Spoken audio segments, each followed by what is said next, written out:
नमस्ते विद्यार्थियों। कैसे हैं आप सब? आशा करता हूँ आप लोग सब अच्छे हैं, स्वस्थ हैं।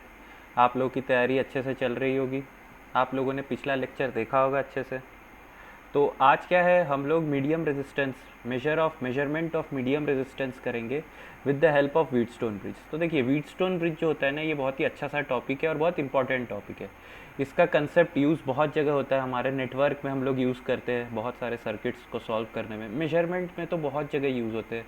इससे हम बहुत बेसिकली हम रेजिस्टेंस मेजर करते हैं, लेकिन रेजिस्टेंस के ऊपर जैसे कि टेम्परेचर हमारा रहता है, आरटीडी को भी हम लोग इस टाइप के ब्रिज से टेम्परेचर हम मेजर कर सकते हैं ये ब्रिज से। ठीक है, तो जितने भी रेजिस्टेंस पे ऊपर डिपेंडेंट क्वांटिटीज़ रहते हैं ना, हम उसको व्हीटस्टोन ब्रिज के हेल्प से मेजर कर सकते हैं। तो फिर चलिए आज का लेक्चर स्टार्ट किया जाए कि व्हीटस्टोन ब्रिज एक्चुअली में होता क्या है। तो व्हीटस्टोन ब्रिज ना सैमुअल हंटर क्रिस्टी से 1833 में इन्होंने इसको प्रपोज किया था। ठीक है, इसका नाम इन्होंने दिया था क्या, डायमंड स्ट्रक्चर बोल के दिया था। ठीक है, लेकिन ये इन्हीं का मेथड था, लेकिन इसको पॉपुलराइज किसने किया, चार्ल्स व्हीटस्टोन ने 1843 में। तो देख सकते हैं कि 10 साल बाद इसको इन्होंने बहुत ज़्यादा यूज़ किया।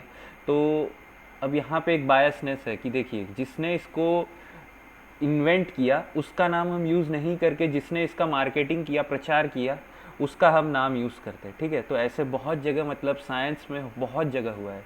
और सबसे क्लासिक एग्जांपल अगर मैं आपको बोलूँ तो टेस्ला के साथ ऐसा हुआ है। ठीक है, टेस्ला के साथ हुआ है। मार्कोनी, हम सब जानते हैं कि मार्कोनी ने रेडियो का आविष्कार किया है, लेकिन ऐसा नहीं है। ठीक है, ये जो हुआ था ये टेस्ला से इन्वेंट किया था, टेस्ला ने इसको इन्वेंट किया था, मार्कोनी ने इसको अपना नाम दे दिया, अपना पेटेंट फाइल किया।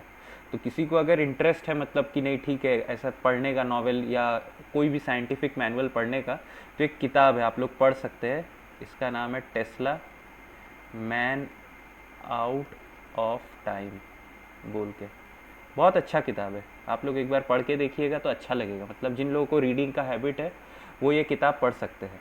ठीक है, तो ये मैंने क्या कहा कि सैमुअल एच क्रिस्टी ने 1833 में इसको इन्वेंट किया था, लेकिन ये पॉपुलराइज किससे हुआ, चार्ल्स व्हीटस्टोन से। तो देखिए, इसका आइडिया बेसिकली जो था ना, तो यहाँ पे जो सैमुअल एच क्रिस्टी का उनका आइडिया मेन था, आप लोगों ने सीसॉ देखा होगा। ठीक है, सीसॉ ऐसे रहता है कुछ ऐसे टाइप का, और यहाँ पे क्या होता है, हम लोग का एक बैलेंस फलक्रम रहता है बीच में। ठीक है, ऐसे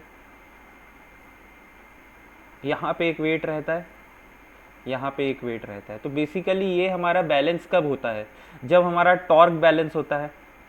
T1 tau 1 is equal to tau 2। अब टाउ यहाँ पे क्या है, ये आर, टॉर्क क्या होता है हमारा, आर क्रॉस एफ होता है ना। ठीक है, तो ये R1 और ये F1 जब बैलेंस होगा किससे, ये वाले R2 और ये F। तो हमारा ये क्या हुआ, जब हमारा R1 F1 is equal to R2 F2 होगा, तब ये क्या होगा, हमारा ये बैलेंस हो जाएगा। ठीक है, तो ये हमारा बेसिकली जो है ये सीसॉ से हम लोगों को मिला था। ठीक है, तो ये हम लोग का वहीं से आइडिया आया था। तो व्हीटस्टोन ब्रिज आप लोग अगर देखोगे ना, तो व्हीटस्टोन ब्रिज में हम कंपैरिजन करते हैं on the basis of null operation. Null, ये पूछ सकता है कभी आप लोगों को। ठीक है, कि व्हीटस्टोन ब्रिज क्या है, किस टाइप का ऑपरेशन है। तो आप लोग ये चीज याद रखेंगे कि व्हीटस्टोन ब्रिज जो है हमारा ये क्या है, नल ऑपरेशन है। नल ऑपरेटिंग पॉइंट पे जब हमारा इंडिकेटिंग इंस्ट्रूमेंट जब नल पॉइंट पे आएगा, तब हम क्या कर सकते हैं, जो अननोन क्वांटिटी है उसको मेजर कर सकते हैं। ठीक है, तो देखिए यहाँ पे मैंने कुछ सर्किट लिया है, इसको सर्किट ए पकड़ लीजिए। ठीक है, इसको सर्किट बी पकड़ लेते हैं, और इसको सर्किट सी ले लेते हैं। ठीक है, तो अब मैं क्या करता हूँ, यहाँ पे ना कुछ वोल्टेजेस मेजर करता हूँ। इसको मैं पकड़ लेता हूँ क्या, V1 प्लस माइनस V2। तो सबसे पहले सर्किट ए को देख लेता हूँ। तो V1 क्या होगा, हमको वोल्टेज डिवाइडर तो पता ही है। V1 इज इक्वल टू क्या होगा, 10 इंटू 5/15। ये क्या हुआ, 310/3 आ गया वोल्ट। और मेरा V2 क्या हुआ, 10 इंटू 10/15, ठीक है। तो ये 2/3, 20/3 आ गया ये। और वैसे में भी यहाँ पे 10 माइनस अगर 10/3 करूँगा तो 20/3 आ जाएगा ये, ठीक है। अब देखिए यहाँ पे भी मैं ये सेम चीज़, ये मैं क्यों ऐसे क्यों कर रहा हूँ मैं आप लोगों को बताऊँगा। देखिए अब अगर मैं ये वाले को देखूँ, ठीक है, देखिए यहाँ पे मैं लिखता हूँ ±V1 ±V2,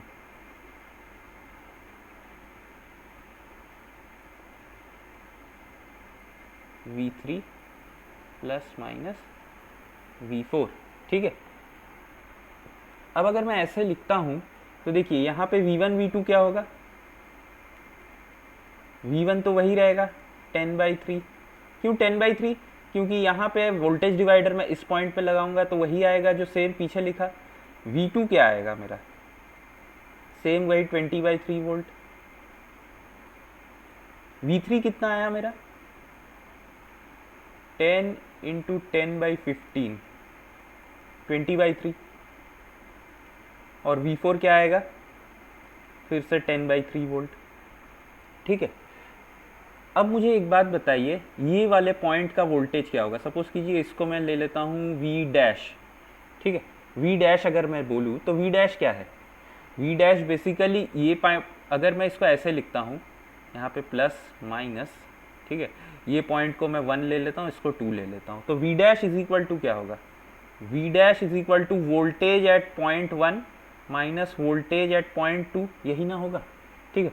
तो वोल्टेज एट पॉइंट 1 मेरा कितना है, वोल्टेज एट पॉइंट 1 यही वाला, तो वोल्टेज ये जो V2 है मतलब 20/3 माइनस V2 ये क्या है, पॉइंट 2 पे वोल्टेज कितना है मेरा 10/3, तो minus 10/3 which is equal to 10/3 volt.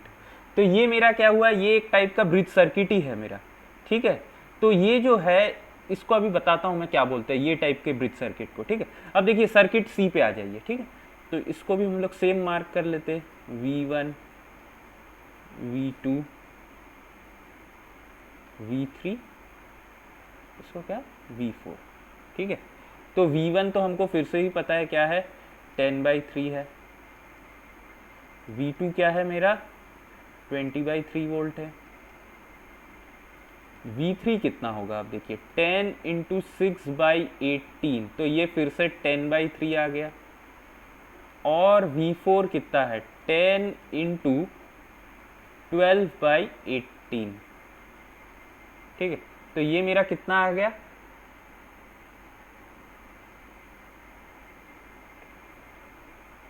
(20/3 volt. अब फिर से वही सेम काम करते हैं, ये पॉइंट 1 मान लेता हूँ, इसको पॉइंट 2, और ये V', तो V' is equal to voltage at point 1 minus voltage at point 2, ऐसे लिख लिया। तो वोल्टेज एट पॉइंट 1 कितना है, ये वाला, this is the voltage at point 1, तो V2 है, V2 माइनस V4, और V2 कितना है 20/3, V4 कितना है 20/3, तो दिस इज 0 वोल्ट, ओके। तो ये टाइप का जो सर्किट रहता है ना, ये हमारा क्या होता है, ये हमारा बैलेंस व्हीटस्टोन ब्रिज बोलते हैं इसको, हम क्या बोलते हैं, बैलेंस्ड व्हीटस्टोन ब्रिज। और ये वाले सर्किट को हम अनबैलेंस्ड कहते हैं, ठीक है, अनबैलेंस्ड व्हीटस्टोन ब्रिज। अनबैलेंस कब कहते हैं, जब ये जो पॉइंट, दो इंटरमीडिएट पॉइंट के बीच में अगर एक वोल्टेज रहे, ठीक है, तो हमारा क्या होगा, ये अनबैलेंस्ड होगा।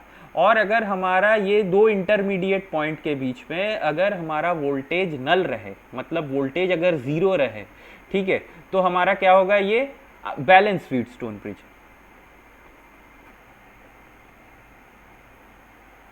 तो देखिए अब हम लोगों को ना ये कंडीशन ऑफ ब्रिज बैलेंस निकालना है। बैलेंस मतलब मैं क्या बोला अभी, कि ये बीच में जो वोल्टेज है हमारे इंटरमीडिएट आर्म्स के बीच में, इसको हम क्या कहें कि 0 हो वोल्टेज, ठीक है। तो सबसे पहले हम लोग को कंडीशन ऑफ बैलेंस से पहले ना हम लोग कुछ कुछ टर्म्स जान लेते हैं। तो देखिए यहाँ पे जो मेरा R1 होता है ना, R1 एंड R2, इसको हम रेशियो आर्म कहते हैं। क्या कहते हैं, रेशियो आर्म्स कहते हैं, ठीक है। अब देखिए R3 जो रहता है ना, ये मेरा क्या रहता है, वेरिएबल आर्म रहता है। मतलब यहाँ पे मेरा रेजिस्टेंस जो है वेरिएबल है, ठीक है, ये वेरिएबल आर्म या वेरिएबल रेजिस्टेंस कह सकते हैं, ठीक है। अब R4 जो रहता है ये हमारा अननोन रेजिस्टेंस रहता है, ठीक है, अननोन रेजिस्टेंस रहता है। अब ब्रिज जब बैलेंस रहता है ना, तब हम इसको कैलकुलेट कर सकते हैं R4 को विद रिस्पेक्ट टू ये तीनों रेजिस्टेंस के रिस्पेक्ट में हम R4 को कैलकुलेट कर सकते हैं, ठीक है। तो ये हम देखते हैं कि कैसे कैलकुलेट कर सकते हैं। तो देखिए, जब मेरा ब्रिज बैलेंस होगा, देखिए यहाँ से करंट तो आएगा I, ठीक है, यहाँ पे एक करंट फ्लो करेगा I1, यहाँ पे I2, ठीक है। अब जब देखिए मैं बैलेंस कंडीशन में ना क्या होता है, यहाँ पे वोल्टेज भी जीरो होता है, ठीक है, इसके अक्रॉस में वोल्टेज तो जीरो होगा ही मेरा, ठीक है, 0 वोल्ट होगा। तो देखिए अब यहाँ पे मैं क्या मान लेता हूँ कि ये I3 है और ये मेरा I4 है, ठीक है। तो देखिए अब जब ये 0 हो गया तो मैं एक चीज़ बोलिए, अगर मैं इस वाले ब्रांच में देखिए यहाँ पे अगर मैं एक KVL लगा लूँ ये वाले ऐसे, तो देखिए क्या आता है, ठीक है। ऐसे अगर सर्किट में मैं KVL लगाता हूँ तो देखिए क्या आएगा, I1 R1 plus 0 minus, minus क्यों, क्योंकि मैं करंट के ऑपोजिट जा रहा हूँ इसीलिए, ठीक है, minus I2 R2 is equal to 0, ठीक है। तो ये मेरा क्या आया, I1 R1 is equal to I2 R2, ये मेरा इक्वेशन 1 आ गया, ठीक है। और देखिए सेम मैं यहाँ पे भी एक KVL लगा सकता हूँ, यहाँ से ऐसे लेके, ठीक है। तो देखिए यहाँ पे अगर लगाता हूँ तो क्या आएगा मेरा, I3 R3 प्लस 0, ठीक है, माइनस I4 R4, ठीक है, इक्वल टू 0। तो ये अगर लगाता हूं तो क्या आया मेरा, I3 R3 is equal to I4 R4, ठीक है। इसको मैं इक्वेशन 2 पकड़ लेता हूं, ठीक है। तो अब देखिए ड्यूरिंग बैलेंस कंडीशन ना, ड्यूरिंग बैलेंस कंडीशन ID मतलब क्या, डिटेक्टर करंट, ये जो ID होता है ना, ये भी हमारा क्या रहता है, 0 रहता है, ठीक है, 0 एम्पियर रहता है। अगर ऐसा हुआ, ठीक है, अगर ये ऐसे होता है तो मेरा क्या हुआ, अगर यहाँ से जाता है तो देखिए I1 जो है वो बेसिकली क्या है, ID प्लस I3 है, ये है कि नहीं, ये इक्वेशन 3 ले लेते हैं। और I2 जो है वो क्या है, I2 plus ID is equal to I4 होगा, ये इक्वेशन 4 ले लेता हूं।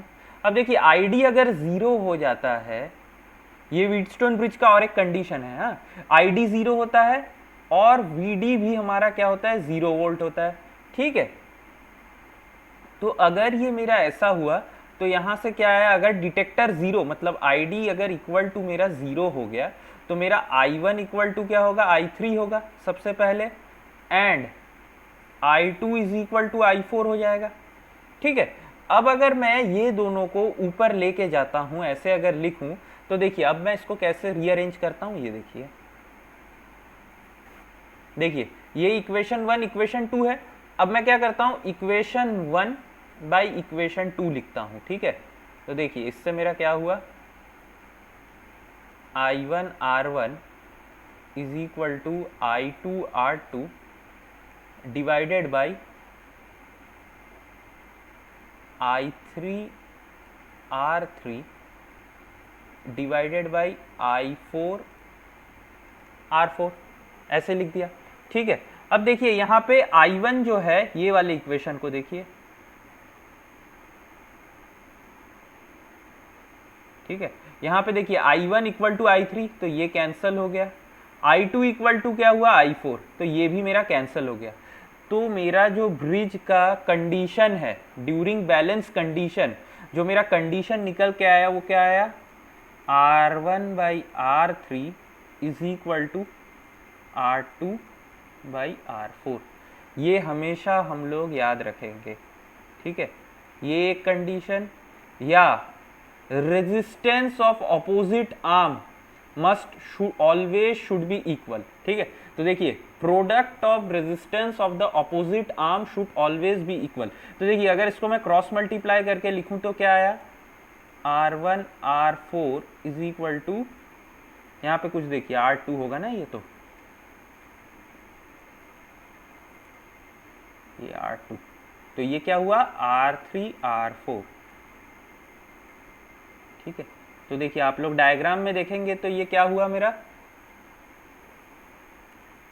देखिए डायग्राम में देखेंगे तो ये देखिए मैं क्या बोला, product of resistance of the opposite arm should always be equal for the bridge to be balance. तो देखिए, product of opposite arm resistance, देखिए R1/R4 ये दोनों opposite arm equal to R3, फिर से यहाँ पे मैंने देखिए R2 लिखना ही, R2/R3 होगा ना, इज इक्वल टू R2/R3, ठीक है। तो ये हमेशा हम लोग याद रखेंगे, ये कंडीशन बहुत इंपॉर्टेंट है, ठीक है। अब देखिए, यहाँ पे तो मैंने ये एक चीज निकाल लिया, लेकिन अब एक चीज देखिए मैं यहाँ पे करूंगा क्या, ये वाला इक्वेशन है ना मेरा, अब यहाँ पे मैं इसको और एक बार मॉडिफाई करूंगा। कैसे, यहाँ पे अगर मैं ऐसे लिखूं तो कोई गलती होगा क्या, देखिए R1/R3 plus 1 is equal to R2/R4 plus 1, ऐसे लिखने से कुछ गलती होगा क्या, नहीं होगा। तो इसको मैं रीअरेंज करके ऐसे लिखता हूँ, देखिए R1 plus R3/R3 is equal to R2 plus R4/R4, ठीक है।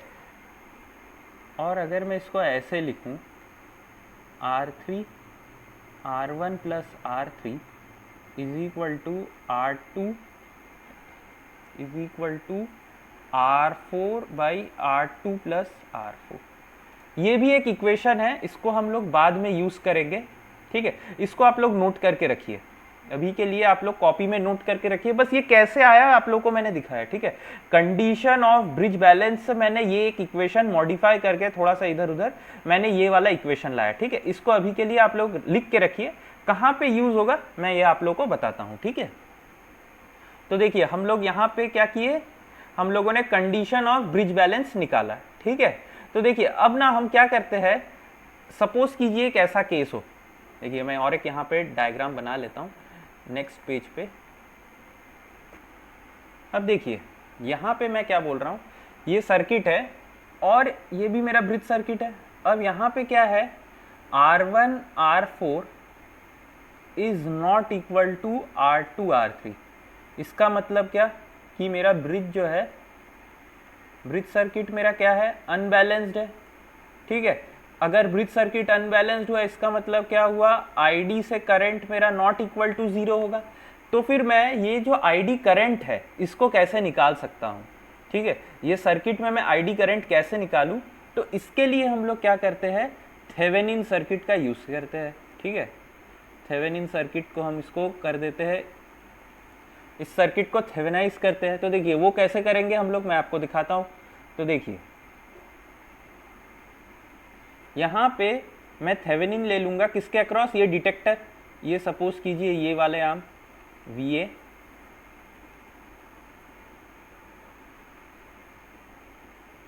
और ये VB के अक्रॉस में लूंगा, ठीक है। तो देखिए, अब मैं क्या करता हूँ, इसके अक्रॉस में मैं थेवेनाइज कर रहा हूँ। तो सबसे पहले कैलकुलेशन ऑफ VTH, हमको क्या पता है, थेवेनिन वोल्टेज क्या होता है, ओपन सर्किट वोल्टेज, मतलब जिस सर्किट के अक्रॉस में हम ले रहे हैं, क्या बोलते हैं, जिस सर्किट के अक्रॉस पे हम V थेवेनिन ले रहे हैं, वहां पे क्या होता है, करंट फ्लो नहीं करता। तो ठीक है ना, ये डिटेक्टर को हम पूरा ही हटा देते हैं, ठीक है। तो अगर मैं डिटेक्टर को हटा दूं तो यहाँ पे देखिए ये चला जाएगा, यहाँ से ओपन सर्किट हो गया ये, ठीक है। तो मेरे को वोल्टेज एट दिस पॉइंट चाहिए, और वोल्टेज एट दिस पॉइंट, तो बेसिकली क्या होगा मेरा, VTH जो होगा वो क्या होगा, VA माइनस VB, ठीक है। अगर मैं इसको ऐसे लिख लूँ, प्लस माइनस VTH, ठीक है। तो यही होगा VTH is equal to VA minus VB। अब VA मेरा क्या है, फिर से वोल्टेज डिवाइडर लगाऊंगा, E यहाँ पे ये मेरा battery EMF, E into R3 by R1 plus R3 minus VB क्या है मेरा, VB मेरा है E into R4 by R4 plus R2, ठीक है। तो ये मेरा क्या आ गया, VTH आ गया। तो VTH को और थोड़ा अच्छे से लिख लेते हैं, VTH is equal to E into R3 by R1 plus R3 minus R4 divided by R4 plus R2, ठीक है। अब देखिए मैंने पीछे जो कंडीशन लिखा था ना, ये वाला देखिए यहाँ पे जो लिख के रखा था, ये लाया मैं, ये सेम वही चीज़ है, R3 is divided by R1 plus R3। देखिए इसको मैं यहाँ से भी डिराइव कर सकता था, अगर ये मेरा क्या है, अगर मेरा ये VTH 0 हो जाए, VTH 0 मतलब क्या कि मेरा बैटरी ये सॉरी VTH अगर 0 हो गया, इसका मतलब क्या है मेरा कि मेरा जो ब्रिज सर्किट है वो बैलेंस हो जाएगा, क्योंकि मैंने पहले ही बोला है ड्यूरिंग बैलेंस कंडीशन VD जो होगा वो भी 0 होगा एंड ID जो होगा ये भी 0 होगा। तो मैं यहाँ से भी डिराइव कर सकता था इसको, ठीक है। तो लेकिन मैंने वहाँ पे ही करके दिखाया, वो इक्वेशन को आप लोग अभी के लिए होल्ड पे रखिए, ठीक है। मैं उसको यूज़ कहाँ पे करूँगा मैं बताऊँगा, ठीक है। तो देखिए यहाँ पे मैंने VTH निकाला, अब मेरे को क्या है, कैलकुलेशन ऑफ RTH करना है, ठीक है। तो मेरे को अगर कैलकुलेशन ऑफ RTH करना है,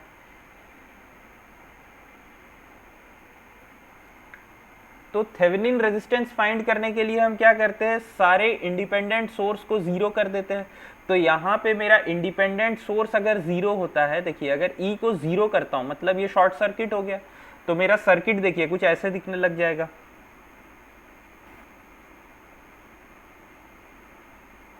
ठीक है। मेरे को इसके अक्रॉस में RTH चाहिए। तो देखिए यहाँ पे ये क्या हुआ मेरा, ये क्या है मेरा R1 है, ये R3 है, ये R2 है और ये R4 है।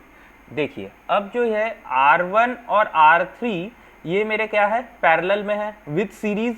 देखिए अगर आप लोगों को यहाँ पे ना ये ऐसे समझ में नहीं आता है ना, मैं आप लोगों को अच्छा सा एक ट्रिक बता देता हूँ इसके लिए भी, कि कैसे ऐसे कैलकुलेट, अगर कभी भी ऐसे कॉम्प्लेक्स सर्किट में आपको समझ में नहीं आ रहा है कि कैसे इसको निकाले, तो आप लोग कुछ नहीं करेंगे, यहाँ पे जस्ट पॉइंट मार्क कर लेंगे, ये 1, ये 2, ये 3, ठीक है। अगर ये 3 हुआ तो ये तो शॉर्ट सर्किट है, तो ये भी मेरा क्या होगा, 3 हो जाएगा। अब बेसिकली मेरे को 1 और 2 के बीच में इक्विवेलेंट रेजिस्टेंस फाइंड करना है। तो देखिए यहाँ पे मैं 0.1 ले लूँगा, 1 और 3 के बीच में क्या है, R1 है, तो ये मेरा पॉइंट जो होगा इसको मैं 3 मार्क कर लेता हूँ, ये मेरा R1 है। 1 और 3 के बीच में R1, देखिए फिर से 1 और 3 के बीच में R3 भी है, तो देखिए मैं और एक 1 और R3 के बीच में, 3 के बीच में R3 लगा लेता हूँ, ठीक है। ये मेरा क्या है, शॉर्ट है, ये पाथ शॉर्ट ही है ना, ये देखिए यहाँ पे मैंने दिखा दिया। अब देखिए 3 और 2 के बीच में मेरा R4 है, 3 और 2 के बीच में ये मेरा 2 पॉइंट है, मेरा R4 है, ये 2 है, ये 1 है, ये 3 है, ठीक है, ये भी 3 है। देखिए R4 है और 2, ये देखिए 2 और 3 के बीच में ये भी तो 3 है ना, R2 भी है, तो देखिए ये भी मेरा R2 आ गया, ठीक है। अब यहाँ पे आप लोगों को बहुत अच्छे से दिख रहा होगा कि R1 is parallel with R3, और ये जो कॉम्बिनेशन है सीरीज है किसके साथ, R4 पैरेलल R2 के। कभी भी कोई भी कॉम्प्लेक्स टाइप का सर्किट दिया जाए ना, तो हम इसको ऐसे सॉल्व कर लेते हैं, ठीक है। तो देखिए यहाँ पे मैं RTH क्या लिख सकता हूँ, फिर RTH is R1 R3 divided by R1 plus R3 plus R4 into R2 divided by R2 plus R4। देखिए ये मेथड जो है ना, ये बहुत ही सिंपल मेथड है। मैं क्या करता हूँ, ये वाला जो मैंने अभी आप लोगों को दिखाया ना, मैं इसका और एक आप लोगों के लिए एग्जांपल लेके आता हूँ। कुछ दिन पहले मेरे से एक लड़का पूछा था, ठीक है, तो मैं वो क्वेश्चन ढूंढ के लेके आता हूँ। तो क्या है, एक ही साथ ये भी बता देता हूँ कि कैसे, मतलब ये वाले सर्किट ना सबसे ज़्यादा मेरे को तो दिक्कत होता था, ऐसे मेरे को समझ में नहीं आता था कि कौन सा पैरेलल कौन सा सीरीज। तो मैं फिर उसको कैसे, मतलब उसको मैं कॉम्प्लेक्स सर्किट को मैं कैसे इजी तरीके में ब्रेक करता था ये इक्विवेलेंट रेजिस्टेंस निकालने के लिए, मैं आपको एक एग्जांपल से समझा देता हूँ। ठीक, ए पॉइंट और बी पॉइंट के बीच में हमें आर इक्विवेलेंट फाइंड करना है, ठीक है। तो हम यहाँ पे क्या करते हैं कि हम यहाँ पे भी जैसे हमने पहले पिछले वाले में देखा, तो हम नोड पॉइंट को ना मार्क कर लेते हैं। देखिए, अगर ये पॉइंट ए है तो ये शॉर्ट सर्किट है, तो यहाँ पे भी मेरा ए आ जाएगा। ये पॉइंट भी शॉर्ट सर्किट है, तो यहाँ पे भी ए आएगा। ये भी ए है, यहाँ पे भी शॉर्ट सर्किट है तो ए है, यहाँ पे भी शॉर्ट सर्किट है, ए है। ये पॉइंट भी शॉर्ट सर्किट तो ए हो गया, और यहाँ पे भी ए हो गया, ठीक है। अब देखिए, ये पॉइंट बी है तो यहाँ पे बी, ये एक मेरा पॉइंट सी, सी, सी। अब देखिए, इसको ना हम पूरा जो सर्किट है ना, इसको हम स्ट्रेट लाइन में ब्रेक करना स्टार्ट करेंगे।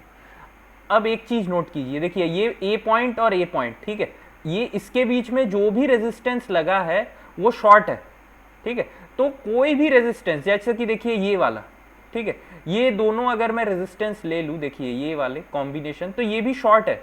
तो रेजिस्टेंस ए और ए के बीच में जितने भी, ये नोड ए और ए के बीच में जितने भी रेजिस्टेंस लगे हुए हैं ना, इतना जान लीजिए, अगर कोई भी रेजिस्टेंस दो सेम नोड जिसके की मैंने जो नाम दिया है, जैसे कि ए, अगर इसके नाम दो नोड के बीच में अगर एक रेजिस्टेंस लगा हो, ठीक है, और उन दोनों नोड पॉइंट का नाम अगर सेम रहे, तो इसका मतलब वो शॉर्ट सर्किट है, ठीक है। तो देखिए, अगर ये हिसाब से मैं लूँ, तो देखिए यहाँ पे ए, यहाँ पे है, तो ये शॉर्ट सर्किट है, ये भी ए, ये भी ए, शॉर्ट सर्किट है, ठीक है। देखिए, ये और कहाँ पे शॉर्ट सर्किट है, ये ए, ये भी ए, तो ये भी शॉर्ट सर्किट है, ठीक है। तो ये तीन जो है, इसको मैं एक शॉर्ट सर्किट से रिप्लेस कर सकता हूँ, ठीक है, इनको मैं लाऊंगा ही नहीं कहीं, ठीक है। अब बाकी रेजिस्टेंस जो है, इनको देखिए मैं कैसे लिखता हूँ, देखिए, तो इसको मैं हमेशा एक स्ट्रेट लाइन में ओपन करूंगा। तो ये मेरा ए पॉइंट है।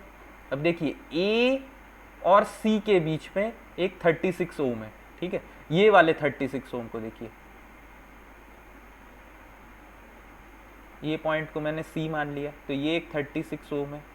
अब देखिए, और एक भी 36 ओम है, ये किसके बीच में है, ए और सी के बीच में। तो देखिए, ये भी 36 ओम है, ये वाला 36 ओम, और ये पॉइंट सी है, इसीलिए ये भी शॉर्ट हो गया। अब देखिए, ये दोनों हो गए। अब क्या है, ए और बी के बीच में एक 36 है, और एक बी और सी के बीच में 36 है। तो देखिए, अगर ये बी और सी के बीच में एक 36 हुआ, तो ये एक 36 आ गया, और ये मेरा पॉइंट जो है, इसको मैं बी नाम दे देता हूँ। तो देखिए, बी और सी के बीच में 36 है, तो ये मैंने 36 लिख दिया, ये वाला भी हो गया। अब बचा क्या, एक ए और बी के बीच में 36 है, तो ठीक है ना, ए और बी के बीच में अगर एक 36 है, तो यहाँ पे एक ऐसे लगा लेता हूँ मैं, ये आ गया, ये वाला 36।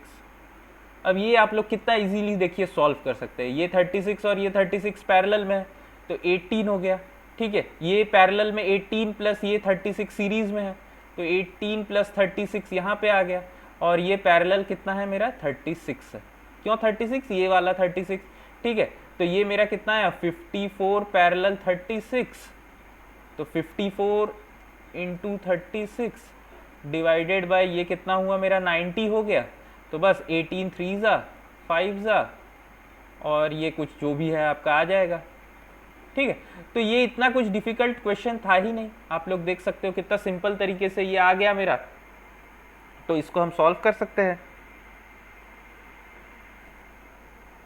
तो ये मैंने आप लोगों को बताया क्यों, ठीक है, ये आपको बताया क्यों, इसलिए बताया कि आप लोग को अगर कहीं पे ना RTH अगर निकालना हो ना, तो हम इजीली RTH को ये वाले मेथड से निकाल सकते हैं। कुछ नहीं, आपको जो दो पॉइंट के बीच में पूछा है उसको स्ट्रेट लाइन में ओपन कीजिए, ठीक है, और बाकी जितने भी पॉइंट्स है उनको आप लोग नाम दे दीजिए, और फिर सॉल्व कर लीजिए। देखिए, मैंने वही चीज़ किया है यहाँ पे एकदम सिंपल तरीके से।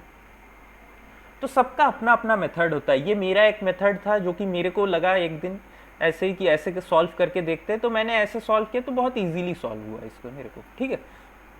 तो देखिए मैं पीछे आप लोगों को बता रहा था क्या कि calculation of R T H और वी टी एच। तो यहाँ पे देखिए मैंने आर टी एच और वी टी एच निकाल लिया।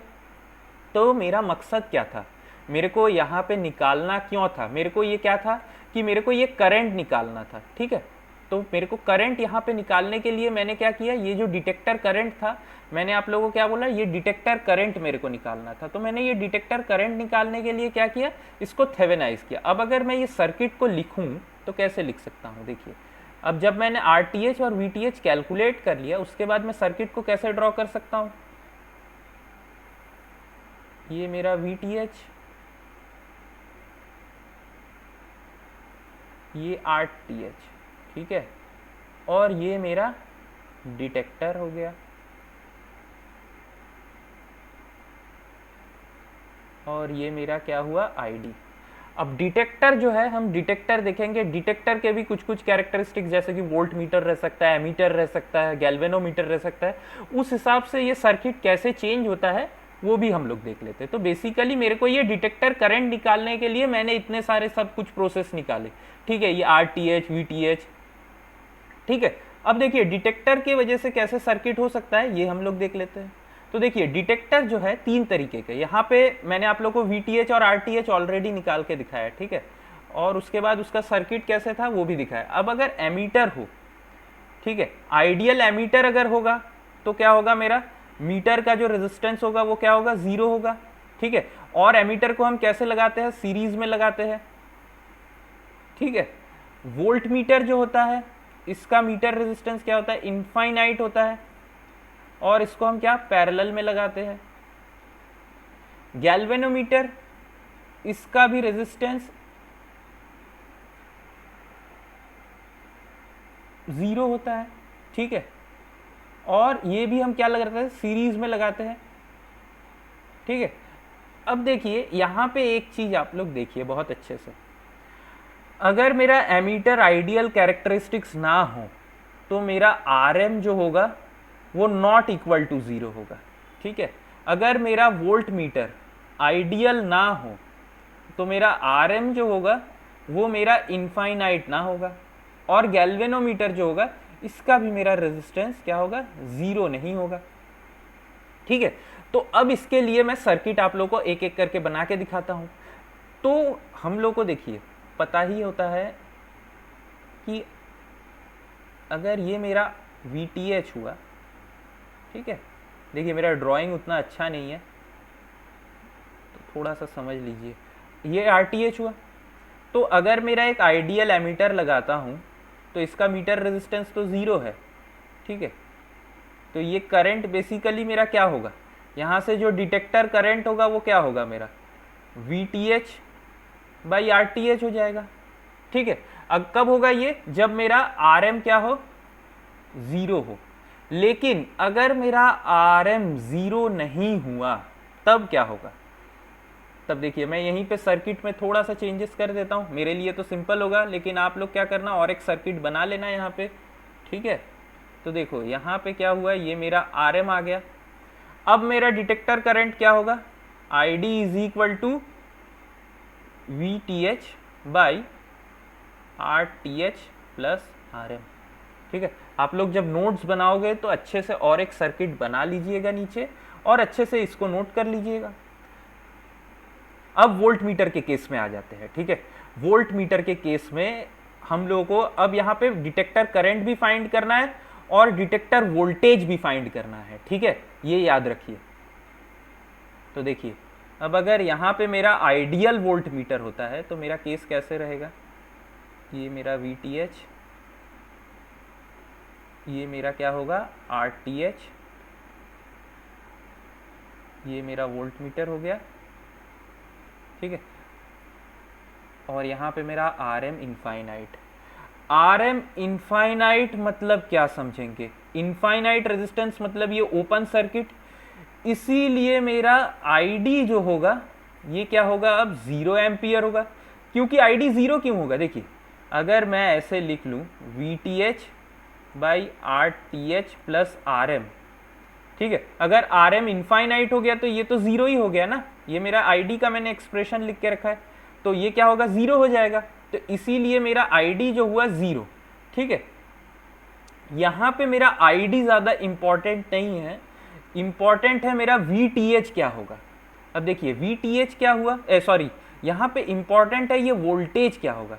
तो ये जो वोल्टेज होगा बेसिकली ये क्या होगा, VTH के बराबर होगा। क्यों VTH के बराबर होगा, क्योंकि यहाँ पे देखिए ID तो 0 हो गया ना, तो ये रेजिस्टेंस के अक्रॉस में वोल्टेज ड्रॉप कितना होगा, 0 होगा। तो अगर मैं यहाँ पे KVL लगाता हूँ तो -VTH प्लस 0 प्लस V, तो V इक्वल टू VTH आ गया। अब अगर यहाँ पे ये वोल्ट मीटर मेरा आइडियल नहीं होकर प्रैक्टिकल हो जाए, तब देखिए सर्किट में क्या होता है। तो अब सर्किट देखिए कैसे होगा।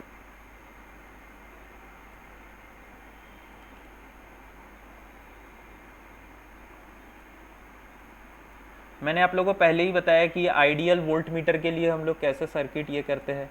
तो ये मेरा VTH हो गया, ठीक है, यहाँ पे मेरा RTH है, ये RTH है। और वोल्ट मीटर के लिए मैंने क्या बोला है कि वोल्ट मीटर हमेशा पैरेलल में लगता है। तो देखिए ये वोल्ट मीटर का मीटर रेजिस्टेंस आ गया, RM लिख लिया, इसको मैंने बाहर निकाल लिया। वोल्ट मीटर का जो मीटर रेजिस्टेंस रहता है हमेशा पैरेलल में लगता है, और एमीटर का सीरीज़ में, मैंने ये बार बार बताया है आप लोगों को।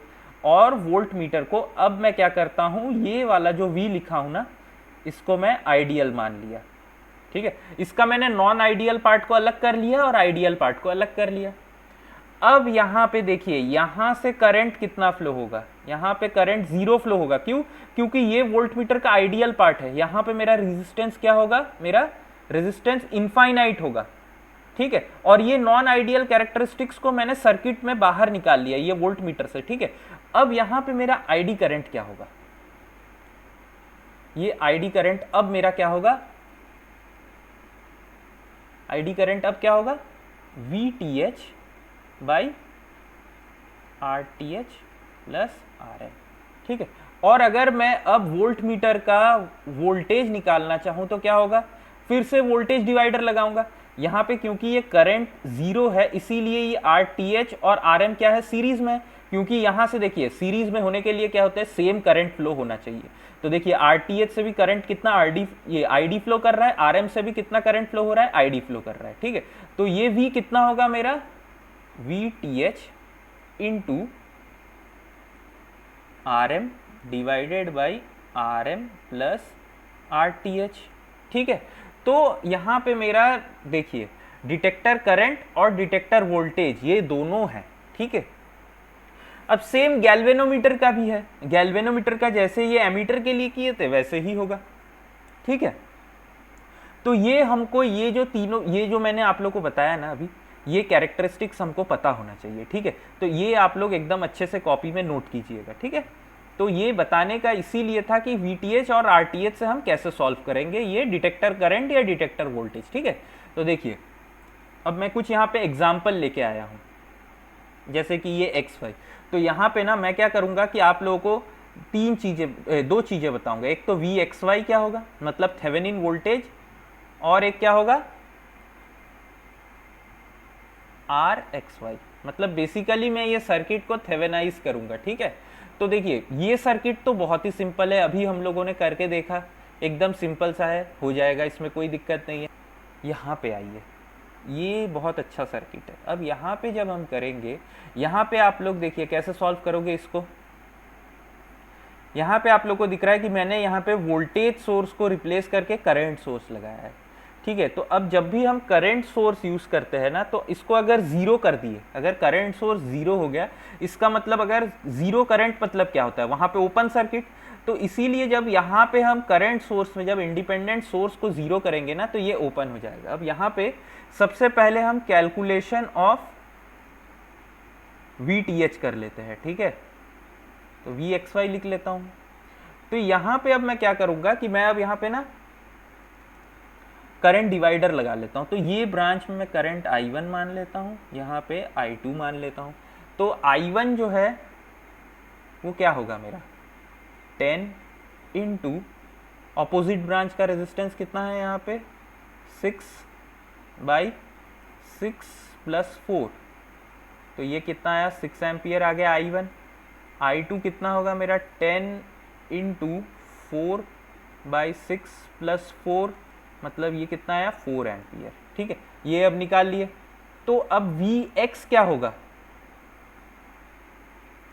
Vx माइनस Vy, ये क्या हुआ मेरा, Vx कितना होगा मेरा, ये देखिए Vx यहाँ से अगर मैं लेता हूँ तो यही वाला रेजिस्टेंस हो गया, तो ये कितना हुआ मेरा, Vx कितना हुआ मेरा 3 इंटू 6 माइनस Vy कितना हुआ मेरा I2 इंटू 4, तो I2 मेरा कितना है 4 इंटू 4, तो 18 माइनस 16, तो ये मेरा क्या हुआ 2 वोल्ट आ गया Vxy। अब RTh का कैलकुलेशन कर लेते हैं। देखिए RTh का कैलकुलेशन बहुत ही सिंपल है। ये क्या हुआ मेरा, देखिए सर्किट कुछ ऐसा जब ओपन कर दिया तो ये यहाँ से मेरा क्या हुआ, ये रेजिस्टर ये चला गया। ठीक है, अगर ये चला गया तो देखिए अब क्या हुआ, बेसिकली मेरा क्या हुआ 1 और 2 पैरेलल में आ गया, मतलब 1 और 2 सीरीज में आ गया। देखिए ये सर्किट अब कुछ ऐसे दिखने लगेगा क्या, देखिए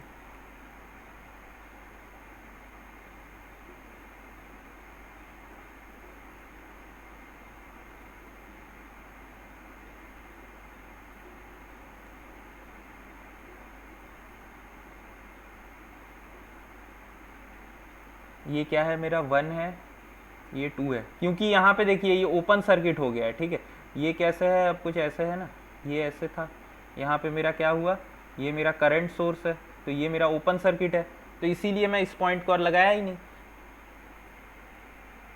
ठीक है, ये 1 और 2, ये क्या हुआ मेरा 3 और 4। तो अब हम क्या देख रहे हैं यहाँ पे कि RTh जो है वो बेसिकली क्या है 3 पैरेलल 7 है। ठीक है, तो ये क्या हुआ 21/10 विच इज 2.1 ओम।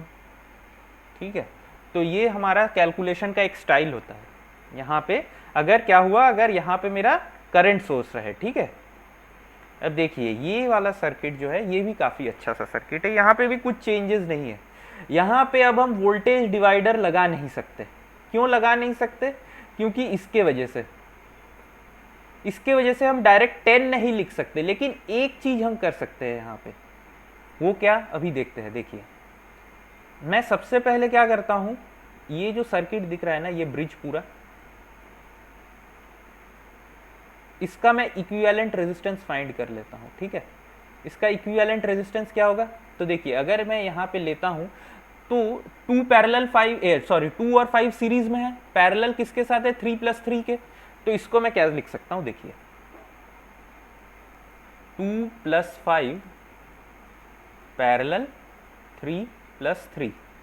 ठीक है, ये कितना हुआ मेरा 2 × 5/7 प्लस 3 × 3/6, 10/7 प्लस 9/6, 60 + 63/42, तो ये कितना है 123/42 ओम आ गया।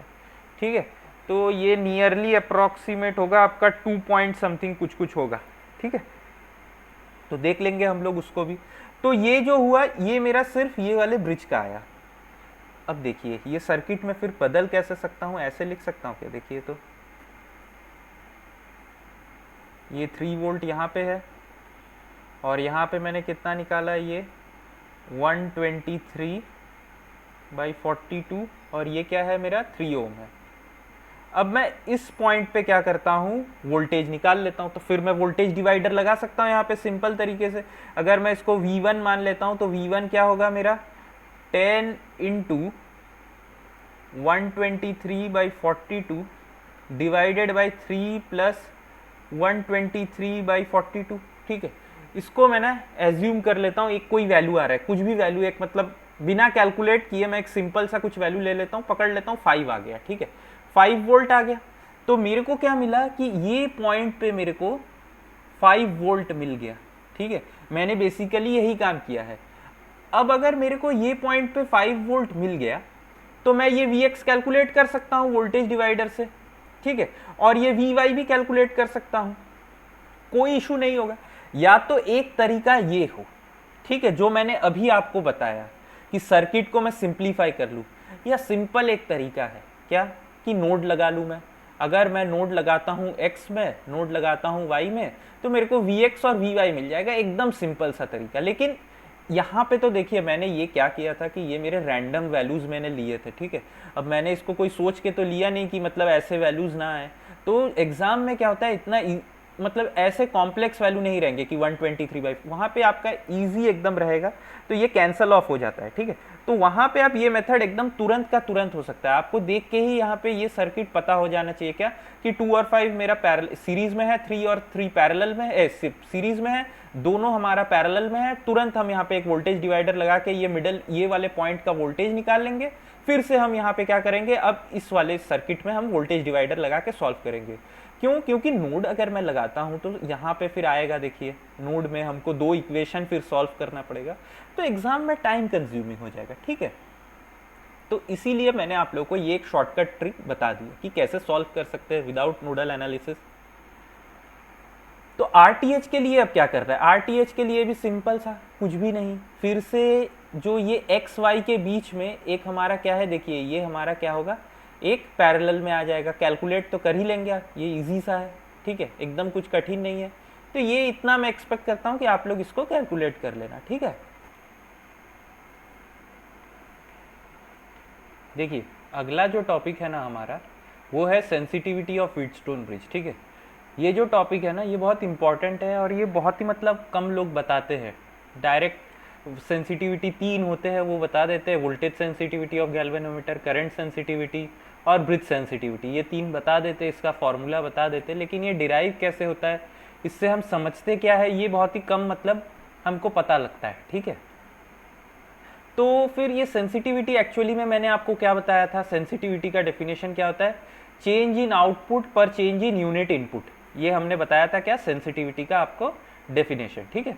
तो चलिए फिर ये सेंसिटिविटी ऑफ व्हीटस्टोन ब्रिज होता क्या है इसको देख लेते हैं। तो मैंने जब आप लोगों को बताया था व्हीटस्टोन ब्रिज का कंडीशन क्या था, कंडीशन फॉर क्या बोलते हैं हमारा, कंडीशन फॉर हमारा बैलेंस व्हीटस्टोन ब्रिज क्या था, R1 into R4 is equal to क्या था, R2 इंटू R3, ये था। तो इसका मतलब ये क्या हमने लिखा था कि ऐसे भी लिख सकते थे इसको, R1/R3 is equal to R2/R4, या मैंने और एक आपको तरीका बताया था इसको लिख के रखने का, क्या, R1 divided by R1 plus R3 equal to R2 divided by R2 plus R4, ठीक है।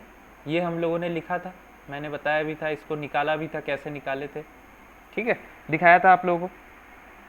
अब एक चीज़ देखिए, ठीक है, सपोज कीजिए ये R1 और R2 मैंने आपको क्या बताया, रेशियो आर्म होता है, R3 जो होता है ये हमारा क्या वेरिएबल रेजिस्टेंस होता है, और R4 हमारा अननोन होता है, ठीक है। तो एट बैलेंस कंडीशन ये हमारा होता है। सपोज कीजिए अब मैं R4 को ना चेंज करता हूं थोड़ा सा, इसको अब मैं क्या लिख सकता हूं, R4 प्लस डेल आर लिख लेता हूं, ठीक है। अगर मैं ऐसे करता हूं तो ये जो मेरा गैल्वेनोमीटर है यहाँ पे कुछ एक स्मॉल वोल्टेज चेंज होगा, ठीक है, एक स्मॉल कोई छोटा सा वोल्टेज चेंज, सपोज कीजिए स्मॉल ई हो गया, ठीक है। वो जो हमारा डेल आर की वजह से जो एक वोल्टेज चेंज हुआ, ठीक है, इसको हम क्या बोलते हैं, देखिए हमारा स्मॉल एक रेजिस्टेंस चेंज की वजह से जो ई आया ना, इसको हम वोल्टेज सेंसिटिविटी बोलते हैं, ठीक है। तो इसको हम बेसिकली अब लिखते कैसे हैं ये मैं दिखाता हूं आपको, ठीक है। तो देखिए सबसे पहले मैं क्या लिख सकता हूं, ये जो ई है, ठीक है, ये ई को मैं कैसे निकालूं, मैंने अभी आप लोगों को दिखाया, ये जो स्मॉल करंट, ये स्मॉल वोल्टेज चेंज है, इसको मैं कैसे निकाल सकता हूं, ई इज इक्वल टू, यहाँ पे मैं पकड़ लेता हूँ, ये मेरा 1 है, ये मेरा 2 है। अब क्या हुआ, R4 जो है ये R4 प्लस डेल आर हो गया, ठीक है। तो अगर मैं ऐसे लिखता हूं तो E देखिए क्या लिख सकता हूं मैं, E is equal to capital E R3 R1 plus R3 minus R4 plus del R divided by R2 plus R4 plus del R, ये लिख सकता हूँ कि मैं नहीं, देखिए सेम वही चीज़, वोल्टेज डिवीजन फिर से लगाया हुआ है और कुछ भी नहीं किया हूँ मैं यहाँ पे, ठीक है। ये स्मॉल ई के निकालने के लिए, ठीक है। ये स्मॉल ई क्यों आया, क्योंकि मैंने R4 को थोड़ा सा चेंज किया डेल आर से, ठीक है, ये लिख दिया। अब देखिए ये वाले इक्वेशन को देखिए, यहाँ पे मैंने R1 लिखा है, अच्छा तो देखिए ये मैं ऐसे भी लिख सकता था क्या, देखिए यहाँ पे मैं ऐसे लिख सकता हूँ क्या, देखिए इसको, ये सेम चीज को मैं ऐसे भी लिख सकता था, R3 divided by R1 plus R3 is equal to R4 divided by R2 plus R4। ये सेम चीज़ जो मैंने इसको यहाँ पे लिखा, मैंने याद नहीं किया था इसको, मतलब मेरे को लगा ये वाला यहाँ पे लगेगा, ये सेम चीज़ मैं यहाँ पे लिख सकता हूँ कि नहीं, देखिए कुछ भी नहीं किया हूँ। ये जो चीज़ है ना, मैंने इसको कैसे लिखा, देखिए ऐसे लिख लिया हूँ, R3 divided by R1 is equal to R4 by R2, ये लिखा हूँ। अब क्या किया हूँ मैं, नीचे प्लस किया हूँ, R3 divided by R1 plus R3, ठीक है, equal to R4 divided by R2 plus R4, ठीक है, यही चीज़ किया हूँ। और अगर ऐसे नहीं करना है आपको तो इसको लिख लीजिए यहाँ पे प्लस R1 या प्लस 1 लिख ली, इसको नीचे ले जाइए, ठीक है, नीचे ले जाके यहाँ पे प्लस 1 लिख लीजिए। ये जैसे भी हम इसको सॉल्व करना चाहे इसको हम कर सकते हैं, लिख सकते हैं। अब देखिए ये वाला जो इक्वेशन है ना, एक मिनट, नहीं तो मैंने पीछे क्या लिखा था इसको, एक फ्रेंड देखे ज़रा, जब मैंने पीछे इसको सॉल्व किया था तो क्या लिखा क्या था मैंने वहाँ पे, अच्छा ये R3 divided by R1 plus R3 था, वही मैं सोचूं कि ऐसे तो नहीं था, तो यहाँ पे मैंने एक देखिए मिस्टेक कर दिया, ये R1 नहीं था एक्चुअली में, ठीक है। तो ऐसे भी इसको ऐसे भी लिख सकते हैं, लेकिन ये बेसिकली था क्या मेरा, यहाँ पे मैंने जो वहाँ से लिखा था क्या, R3 था, और यहाँ पे मेरा क्या था, ये R4 था, ठीक है। तो ये चीज़ का ध्यान रखिएगा। तो इसको मैं रब कर देता हूँ,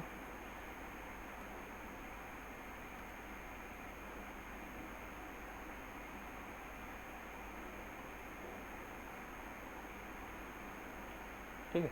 तो देखिए अब मैंने इसको ऐसे लिख दिया। अब बैलेंस कंडीशन में मेरा ये वाला था, ठीक। अब मैं R3 को, अगर मैं R3 divided by R1 plus R3 को अगर R4 divided by R2 plus R4 से रिप्लेस करूँ ये वाले में, तो देखिए क्या लिख सकता हूँ मैं, E डिवाइडेड बाई, इसको क्या लिखूँ मैं, R4 divided by R1 plus R4 minus R4 plus del R divided by R2 plus R4 plus del R, ऐसे लिख सकता हूँ कि नहीं, ऐसे लिख दिया। अब यहाँ पे इसको सॉल्व करते हैं, देखिए तो कैसे लिखूँ मैं इसको, E divided by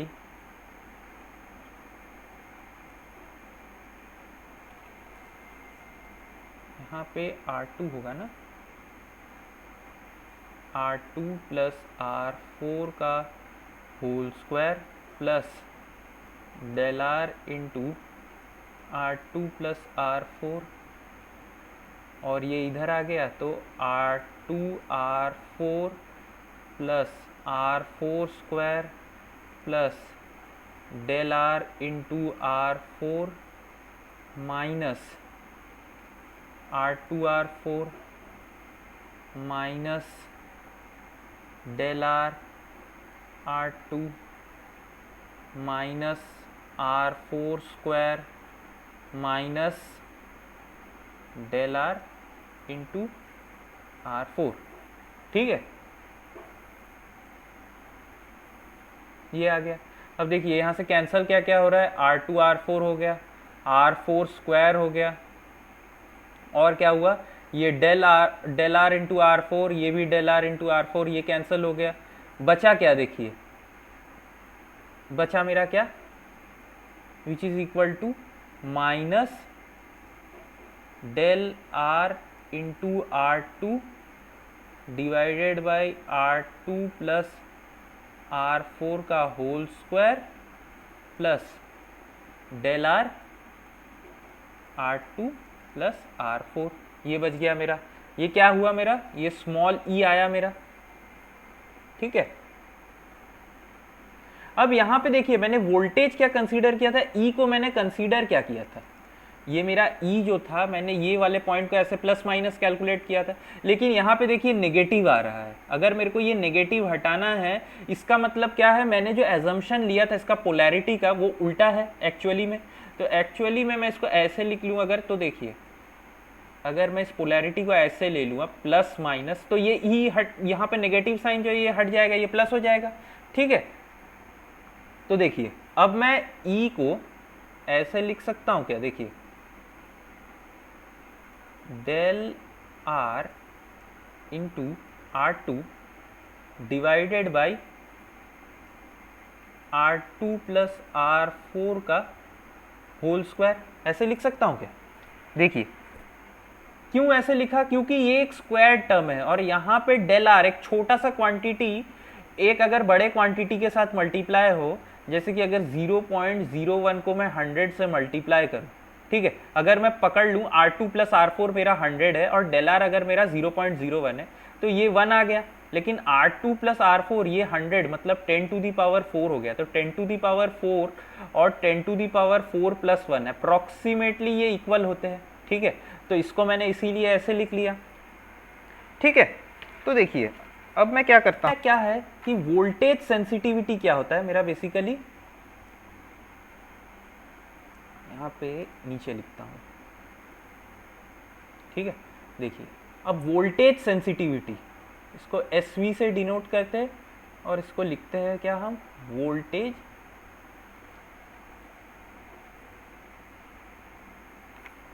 del theta by del we.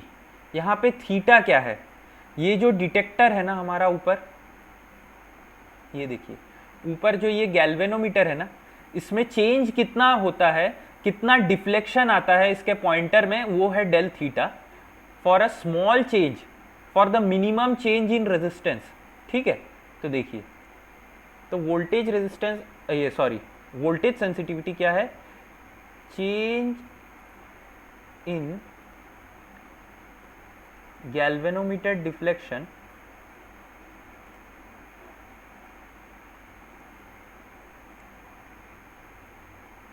for the minimum change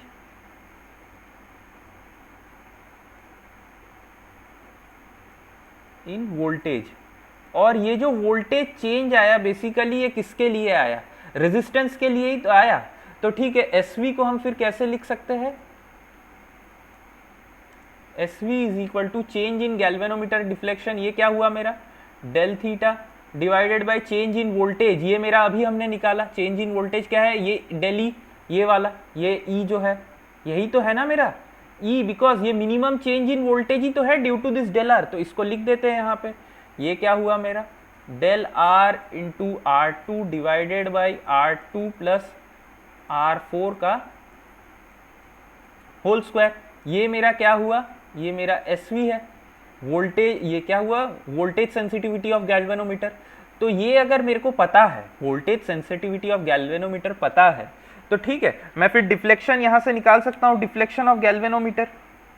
deflection of galvanometer में कैसे निकालूंगा फिर, del theta is equal to SV into del R R two by R two plus R four whole square, ठीक है यही होता है ये। देखिए ये बेसिकली जो voltage sensitivity of Wheatstone bridge है, ठीक है। आप voltage sensitivity of Wheatstone bridge मतलब क्या है, change in galvanometer deflection divided by minimum change in voltage. अब ये व्हीटस्टोन ब्रिज में ये मिनिमम चेंज इन वोल्टेज कब होगा, एक मिनिमम चेंज इन रेजिस्टेंस की वजह से ही तो ये मिनिमम वोल्टेज होगा, तो ये एक सेंसिटिविटी फैक्टर। तो देखिए अब और एक तरीके का होता है क्या, हमारा ब्रिज सेंसिटिविटी होता है, इसको हम किससे डिनोट करते हैं, SB से।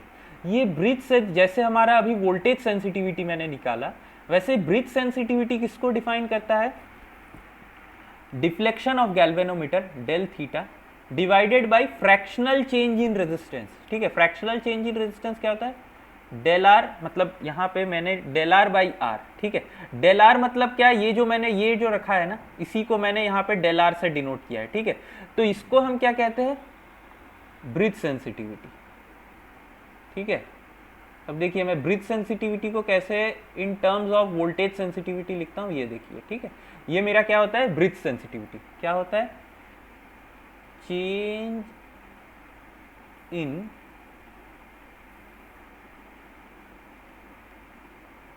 Galvanometer deflection divided by fractional change in resistance, ठीक है। तो ठीक है, देखिए इसको सॉल्व कैसे करते हैं। या तो ना मैं इसको ऐसे नहीं लिखता हूँ क्योंकि फिर ना कन्फ्यूजन रहेगा कि ये डेल क्या है वो क्या है, तो इससे बेटर मैं इसको ऐसे ही लिखता हूँ, del theta by del R by R, ठीक है। तो देखिए अब मैं क्या लिखता हूँ, हमने यहाँ पे ये डेल थीटा का वैल्यू निकाला हुआ है, ये देखिए डेल थीटा मैंने क्या लिख के रखा है, del theta is equal to S V into del R R two by R two plus R four, ये लिख के रखा है कि नहीं यहाँ पे देखिए। तो मैं इसको यहाँ पे पुट कर देता हूँ, ठीक है। अगर मैं यहाँ पे पुट करूँ तो मेरा ब्रिज सेंसिटिविटी क्या आया, डेल थीटा, ये सॉरी डेल थीटा की जगह पे ये पुट किया तो S V into del R R two divided by R two plus R four का whole square divided by del R, ठीक है। तो ये मेरा डेल आर तो लिख लिया, del R divided by R, R क्या है मेरा, आर फोर है, ठीक है। यहीं पे ना फ्रैक्शनल चेंज हो रहा है मेरा, आर फोर में ही ना हो रहा है, ठीक है। अब अगर मैं इसको ऐसे लिख लिया तो देखिए ये डेल आर कैंसल हो गया, ठीक है।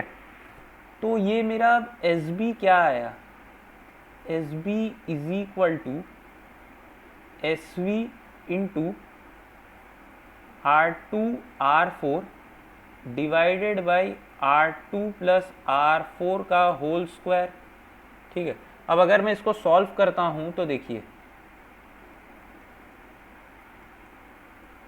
S V into R two R four divided by R square plus R four square plus two R four आ गया। अब ये आर टू आर फोर को मैं नीचे ले आता हूँ तो देखिए क्या लिख सकता हूँ मैं इसको, S V is equal to S V into one divided by, यहाँ पे आर टू भी है ना, हाँ तो देखिए R two by R four plus R four by R two plus two, ऐसे लिख सकता हूँ मैं इसको, ठीक है। यहाँ पे देखिए एक चीज़ ना, मैं वही सोच रहा हूँ कि तब से ये वोल्टेज कहाँ गया है। यहाँ पे देखिए, यहाँ पे ई था ना मेरा, ओहो ये देखिए यहाँ पे ई लगा था, एक ई था यहाँ पे, ठीक है। यहाँ पे भी ई था, क्योंकि ये ई कहाँ गया, कैपिटल ई तो मैं लिखना ही भूल गया, तो यहाँ पे भी तो कैपिटल ई है ना मेरा, कैपिटल ई है, ठीक है। तो ये मेरा bridge sensitivity in terms of voltage sensitivity आया। अब अगर मेरे को एक बात बताइए कि अगर मेरा ब्रिज अगर मेरा बैलेंस कंडीशन में रहा, ठीक है, तो देखिए अगर ब्रिज मेरा बैलेंस कंडीशन में था तो क्या था, R two by R four, ठीक है, R two by R four is equal to R one by R three था, ठीक है, ऐसे था। अब एक बात बताइए, अगर मेरे को ये वाला जो टर्म है, ये एस बी वाला, ये वाले को देखिए, ठीक है, अगर मैं ऐसे इसको मान लूं कि मेरा देखिए R two by R four अगर मेरा इक्वल टू वन हो जाए, ठीक है, इसका मतलब क्या, अगर मेरा R two by R four equal to one हो जाए तो इसका मतलब बैलेंस कंडीशन में मेरा R one by R three ये भी इक्वल टू वन हो गया, ठीक है। इसका मतलब क्या हो रहा है कि अगर मेरा R two equal to R four is equal to R three equal to R one अगर हो गया, अगर मेरे तीनों रेजिस्टेंस सेम रहे तो मेरा ब्रिज सेंसिटिविटी देखिए मैक्सिमम पे रहेगा, कैसे दिखाता हूँ, ये देखिए S B is equal to S V into E by four. ठीक है, अब अगर यहाँ पे R2 by R four, R2 by R four अगर मैं 2 ले लेता हूँ, ठीक है, अगर यहाँ पे मैं 2 ले लेता हूँ R2 बाई आर फोर को, देखिए अगर मैं 2 ले लूँ, ठीक है, तो R4 बाई आर टू क्या होगा, हाफ हो जाएगा। तो अगर मैं इसको ऐड करता हूँ तो 4.5 आ जाएगा, देखिए 4.5। और हमको पता है कि अगर मेरा ब्रिज सेंसिटिविटी, अगर मेरा डिनोमिनेटर बड़ा रहे नीचे, अगर मेरा डिनोमिनेटर बड़ा रहे तो मेरा क्या होगा, मेरा जो ऊपर का जो टर्म रहेगा, टोटल जो टर्म रहेगा वो क्या होगा, छोटे होते जाएगा। अब आप बोलोगे कि सर यहाँ पे मैं अगर R2 बाई आर फोर को 2 पकड़ा है, तो मैंने अगर हाफ पकड़ लेता हूँ, तो अगर मैं हाफ पकड़ूंगा तो R4 बाई आर टू तो फिर से 2 हो जाएगा ना। तो इसीलिए जो ऑप्टिमम वैल्यू रहता है ना, जिसके लिए हमारा ब्रिज सेंसिटिविटी, अगर आपसे कभी पूछे कि ऐसा एक रेजिस्टेंस के वैल्यू बताओ चारों आर्म में जिसके लिए कि अगर मेरा ब्रिज सेंसिटिविटी मैक्सिमम हो, तो हमेशा याद रखिएगा ब्रिज सेंसिटिविटी मेरा मैक्सिमम कब होता है, जब मेरे चारों आर्म के रेजिस्टेंस क्या हो, इक्वल हो। तब चारों आर्म के रेजिस्टेंस अगर मेरे इक्वल होंगे तब मेरा क्या होगा, ब्रिज सेंसिटिविटी वोल्टेज सेंसिटिविटी के टर्म्स में एस वी इंटू ई क्या है मेरा, ये external voltage source divided by 4। ठीक है, तो इसको हम लोग याद रखेंगे। अब यहाँ पे तो मैं और सॉल्व नहीं कर सकता, क्योंकि और अगर छोटा किया तो यहाँ पे दिखना ही बंद हो जाएगा। नहीं तो एक चीज़ कर सकते हैं, थोड़ा सा और छोटा कर ही देता हूँ इसको, ठीक है, क्योंकि और अब एकदम ही कम सा टर्म बचा हुआ है, तो फिर यहाँ पे क्या है कि ये रहे तो सही रहता है, दिखने में सही रहेगा। ठीक है, अब एक लास्ट हम लोगों का बचा क्या है, करंट सेंसिटिविटी। ठीक है, करंट सेंसिटिविटी,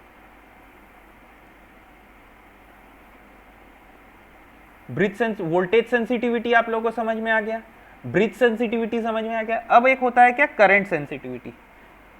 तो करंट सेंसिटिविटी मेरा क्या होता है, देखिए मैं फिर से दिखाता हूँ। तो मैं क्या करता हूँ, ये जो छोटा वाला डायग्राम है ना, इसको मैं फिर से ड्रॉ करता हूँ, नहीं तो क्या होगा, यहाँ पे बहुत ज़्यादा डिफिकल्टी होगा। अब देखिए यहाँ पे चूंकि ये डेल आर आ चुका है, तो इस वजह से गैल्वेनोमीटर से करंट फ्लो करेगा।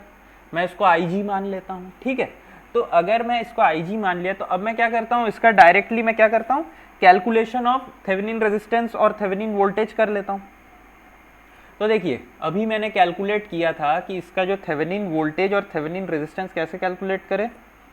देखिए अगर मैं इसको यहाँ पे फिर से प्लस माइनस ई पकड़ लेता हूँ, तो देखिए मैंने ई का वैल्यू क्या लाया था, ई इज इक्वल टू, यहाँ पे क्या था मेरा, del R into R two divided by R two, क्या था ये, एक minute, R two plus R four का होल स्क्वायर। ठीक है, तो यहाँ पे क्या आया था, R two plus R four का होल स्क्वायर। ठीक है, अब करंट सेंसिटिविटी के लिए ना मैं एक एजम्पशन कर लेता हूँ, क्या, कि R1 equal to R2 equal to R3 equal to R4 is equal to, मैं ना R पकड़ लेता हूँ इसको। तो देखिए मेरा E क्या आ गया, फिर del R into R divided by 4R का स्क्वायर।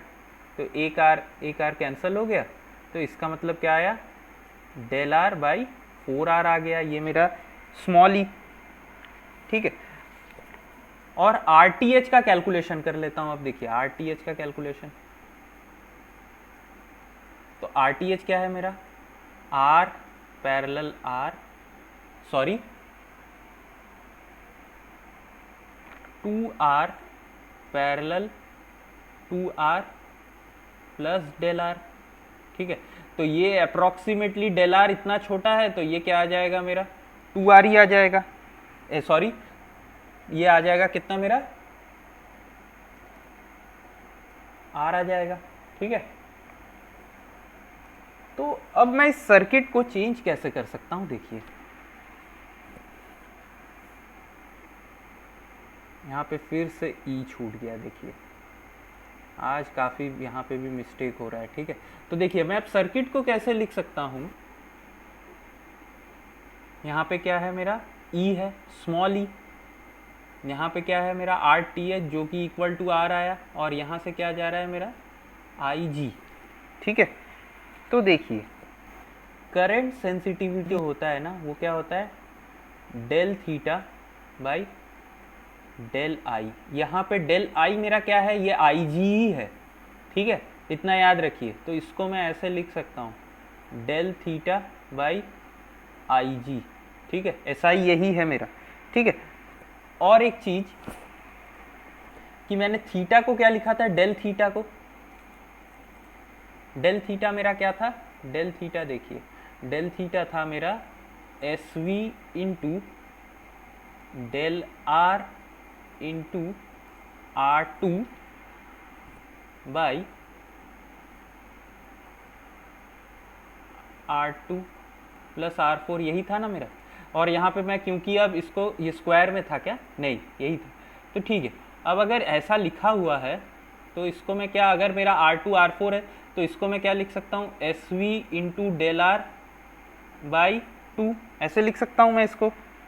तो देखिए यहाँ से मैं डेल थीटा निकाल लिया, ठीक है, ये मेरा डेल थीटा आ गया, हाँ ये डेल थीटा आ गया। और आई जी क्या है मेरा, यहाँ पे कुछ गैल्वेनोमीटर का रेजिस्टेंस होगा, सपोज कीजिए ये जी है, ठीक है। तो मैं आई जी को क्या लिख सकता हूँ, आई जी को क्या लिखूँ, अगर मैं आई जी को ऐसे लिख सकता हूँ क्या, E divided by are plus जी। तो बस इन दोनों इक्वेशन को मैं पुट कर दूंगा, ये डेल थीटा और ये आई जी का वैल्यू यहाँ पे, तो मेरे को एस आई का वैल्यू मिल जाएगा। तो ये तीन चीज आप लोग बहुत अच्छे से नोट कीजिए। देखिए अब मैं इसका कंक्लूजन लेके आता हूँ, ठीक है। कंक्लूजन क्या हुआ, मेरे गैल्वेनोमीटर में तीन तरह का सेंसिटिविटी होता है, एक होता है क्या एस वी, एक होता है क्या S G, sorry S B, और एक क्या होता है मेरा एस आई। एस वी में क्या बोला, वोल्टेज सेंसिटिविटी होता है, ठीक है। देखिए मैंने जो पीछे आप लोगों को इतना सब बताया ना, ये वाला ये बेसिकली मैंने आप लोगों को डिफाइन किया, मतलब इसको मैंने कि क्या होता क्या है फॉर्मूला, ये जो चीज़ है ना, यहाँ पे मैं डायरेक्टली इसको लिख सकता था, ठीक है, लेकिन इसको मैंने बिना लिखे आप लोगों को मैंने क्या किया कि मैंने पहले इसको समझाया कि ये टर्म्स होते क्या है, ठीक है। इसीलिए मैंने ये 15-20 मिनट से ये समझाया जा रहा हूँ कि ये चीज़ें होते क्या है। अब देखिए वोल्टेज सेंसिटिविटी मतलब क्या होता है, ठीक है, वोल्टेज ये हमारे, सॉरी गैल्वेनोमीटर लिख के रखा हूं, देखिए मैं ऊपर,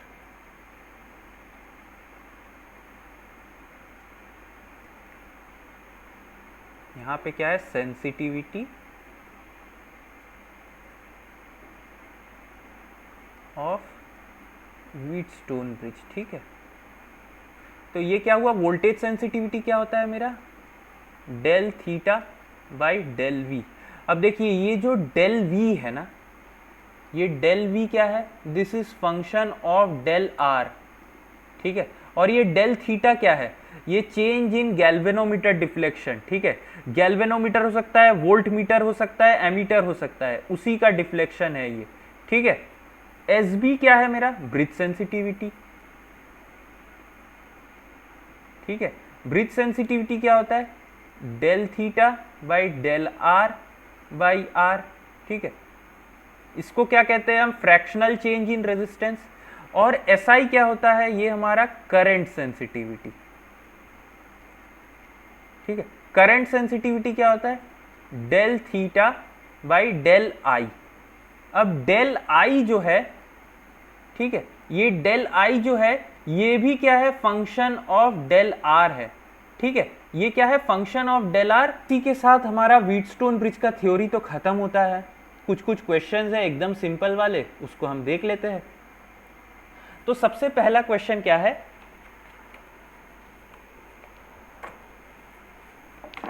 देखिए यहां पे सबसे पहला क्वेश्चन क्या है, in a Wheatstone bridge shown in the below figure when resistance is increase, when resistance R1, ये देखिए R1 is increase by 1 ohm, the current through galvanometer is, हमें ये करंट थ्रू गैल्वेनोमीटर पूछा है IG।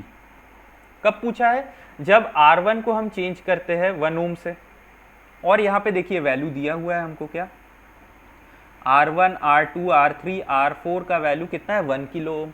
तो ठीक है, हम लोगों ने अभी सीखा, बहुत ही सिंपल सा है, तो देखिए यहाँ पे ये क्या हो गया मेरा 1001 ओम, यहाँ पे ये 1000, ये 1000 और ये भी कितना हुआ 1000, ये सब ओम है, ठीक है। तो ध्यान में रखिएगा ये ओम में है। तो सबसे पहले मैं क्या कैलकुलेट कर लेता हूँ, मैं यहाँ पे 1 और ये 0.2 है, ठीक है।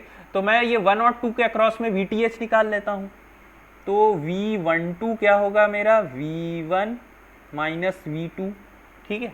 तो कैलकुलेट करते हैं, V1 मेरा क्या होगा 10 into 1001 divided by 2001 minus 10 into 1000 by 2000, ठीक है। अगर मैं इसको कैलकुलेट करूँ कैलकुलेटर में तो देख लेते हैं वैल्यू कितना आता है। तो ये मेरा कितना आया 2.498 मिली एम्पियर आ गया, ठीक है। अब मैं क्या करता हूं कि इसके अक्रॉस में मैं क्या करता हूं RTH का कैलकुलेशन कर लेता हूं।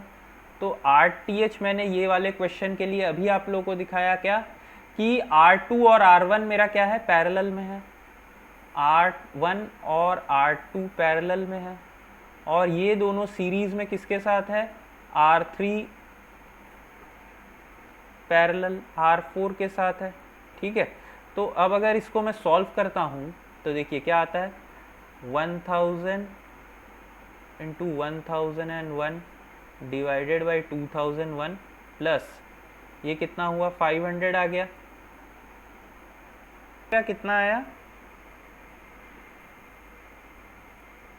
1000.249 ओम आ गया, ठीक है। अब मैं ये सर्किट को कन्वर्ट कैसे कर सकता हूँ देखिए। अब यहाँ पे एक चीज़ नोट कीजिए, देखिए क्या है वो मैं बताता हूँ आप लोगों को। गैल्वेनोमीटर का रेजिस्टेंस मेरे को कितना दिया है 1 किलो ओम, तो मैं डायरेक्टली गैल्वेनोमीटर को ना 1 किलो ओम से रिप्लेस कर देता हूँ। तो देखिए यहाँ 1 किलो ओम आ गया। यहाँ पे RTH मेरा कितना आया 100.249, यहाँ पे R4 ये गैल्वेनोमीटर रेजिस्टेंस कितना है 1000 है, और मैंने VTH कितना निकाला है 2.498 मिली एम्पियर, ठीक है। और ये सब ओम में है। यहाँ पे ये चीज़ का ध्यान रखिएगा कि मैंने इसको मिली एम्पियर रखा है, वोल्ट में नहीं रखा है, ठीक है। तो अब अगर यहाँ पे मैं गैल्वेनोमीटर करंट निकालता हूँ तो IG divided by 2.498 divided by 2000.249। अब अगर इसको मैं सॉल्व करता हूँ तो देखिए फिर से क्या आता है, ये मेरा आ गया 1.248 इंटू 10⁻³ मिली एम्पियर, ठीक है। अब अगर ये आ गया, हमको देखिए यहाँ पे यूनिट क्या पूछा है माइक्रो एम्पियर। अगर मैं इसको एम्पियर में लिखता हूँ तो क्या आता है 1.248 मिली है तो 10⁻³ इंटू 10⁻³ एम्पियर यही है। तो इसका मतलब ये क्या आया मेरा 1.248 माइक्रो एम्पियर आ गया कि नहीं। तो इसीलिए इस क्वेश्चन का आंसर मेरा क्या आया 1.248 micro ampere is the answer of this question, ठीक है। तो इसको मैं अप्रॉक्सीमेटली लिख कितना सकता हूँ 1.25 माइक्रो एम्प्स, ठीक है। तो यहाँ पे ये क्वेश्चन मेरा न्यूमेरिकल एनालिसिस टाइप था तो इसको लिख देंगे। देखिए ये जो क्वेश्चन है ना, यहाँ पे क्या बोला है हमको, the bridge circuit in the figure is balance, ठीक है। ये बोला है क्या, हमको एक बैलेंस ब्रिज सर्किट दिया है। The value of current I, अच्छा यहाँ से करंट कितना फ्लो हो रहा है ये हमसे पूछा है। सबसे पहले ये बताइए यहाँ पे ब्रिज सर्किट ये देख के लग रहा है क्या, ये नहीं है ब्रिज सर्किट। क्यों? क्योंकि यहाँ पे एक रेजिस्टेंस मिसिंग है। बेसिकली ये कुछ भी नहीं है, ये जो वोल्टेज दिया हुआ है ना ये एक ऐसा टाइप का है, ठीक है। देखिए ये अगर मैं इसको मॉडिफाई, आप लोग ये तो है मैं क्वेश्चन में ही डायरेक्ट मॉडिफाई कर रहा हूँ, आप लोगों को नहीं करना है ऐसा, ठीक है। आप लोग देखिए यहाँ पे अगर मैं इसको ऐसे लिख लूँ, ठीक है, और इसको आर ले लेता हूँ, ठीक है। तो अब ये ब्रिज सर्किट है क्या? ये ब्रिज सर्किट है। ये रेजिस्टेंस का जो वोल्टेज है, voltage across this arm is what? 2 volt. तो अब अगर मैं ये आर के लिए सॉल्व करूँ तो क्या लिख सकता हूँ मैं? 4 into R is equal to 2 into 1। यहाँ पे आर देखिए मेरा किलो ओम में आएगा क्योंकि बाकी सब वैल्यूज किलो ओम में है। तो आर इज इक्वल टू मेरा कितना आया? 0.5 किलो ओम आ गया। अब अगर ये 0.5 किलो ओम आया और इसके अक्रॉस में 2 वोल्ट है, तो यहाँ से मेरा करंट कितना फ्लो कर रहा है? 2 by 0.5 which is what? 4 milliampere. 4 milliampere यहाँ से फ्लो कर रहा है। अब अगर 4 मिली एम्पियर इस आर्म से फ्लो कर रहा है, तो क्योंकि यहाँ पे देखिए ये बैलेंस ब्रिज है तो यहाँ पे कोई करंट नहीं फ्लो होगा, तो ये 4 एम्पियर यहाँ से भी फ्लो करेगा। तो अब क्या कर सकते हैं? देखिए यहाँ पे मैं क्या लिख सकता हूँ, अगर मैं अब करंट डिवीजन लगाऊं तो क्या होगा? देखिए 4 is equal to I into ये वाले आर्म का रेजिस्टेंस कितना हुआ? 5 डिवाइडेड बाई 5 प्लस ये कितना है? 2.5। अरे 2 प्लस 0.5 यही ना होगा, तो 2.5। तो ये कितना आया? 7.5। तो I is equal to 4 into 7.5 by 5 ये आ गया। तो अगर मैं 2.5 से कैंसिल करता हूँ, ये 3 से गया, ये 2 से गया और ये 2, मतलब 6 मिली एम्पियर। ठीक है, पहला मेथड हमने ऐसे सॉल्व किया। अब और एक मेथड क्या हो सकता है?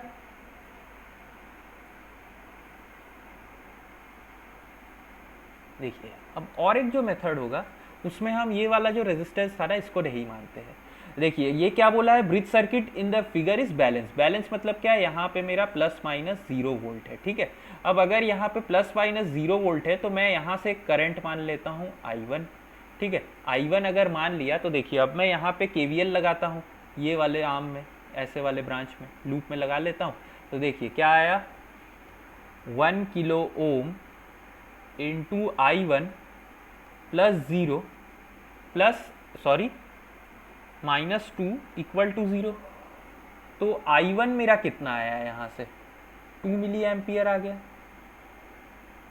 ठीक है, I1 अगर मेरा 2 मिली एम्पियर आ गया, अब मैं क्या करता हूँ? देखिए ये I1 ही सेम यहाँ पे फ्लो करेगा, I1, और यहाँ पे मैं I2 इसको मान लेता हूँ, I2 मान लिया। अब इस ब्रांच में ये वाले लूप है, मैं क्या करता हूँ? KVL लगाता हूँ। तो देखिए क्या लिखूँ मैं इसको? 4 into I1 minus 2 into I2 equal to 0। अब ये 4 I1 कितना है मेरा? 2 है, तो 4 into 2 is equal to 2 into I2। तो मेरा I2 कितना आया? इसीलिए 4 मिली एम्पियर आ गया। और I मेरा क्या है? I is I1 plus I2, यही तो है। तो I क्या है मेरा? I1 plus I2। तो इसीलिए I1 मेरा कितना आया? 2 plus 4 is equal to 6 milli ampere.